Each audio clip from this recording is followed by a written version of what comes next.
Hey, what's going on, guys? I'm going to tell you, some of you guys that want to research the flat earth, I kind of had a feeling that flat earth was biblical, because nothing in the Bible ever talks about the earth being like a spinning globe or a ball or anything, And when I finally came to the conclusion that the earth was flat, I ran into a pastor on here named Dean Odle.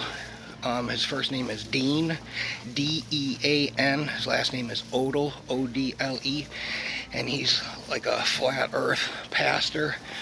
And he's into, NASA being fake. And he's just a real, I'm not saying I agree with everything that he says, but I agree with about 97% of it.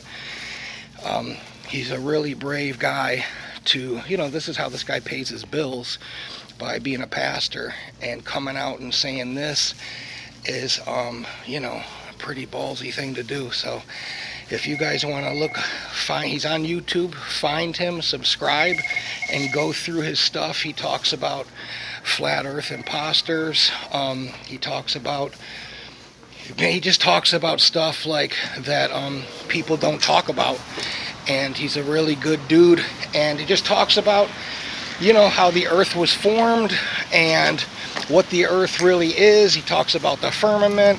He talks about just spiritual stuff, like how do you get to heaven. He talks about the gift of prophecy, the gift of tongues. He talks about how you can get all that stuff.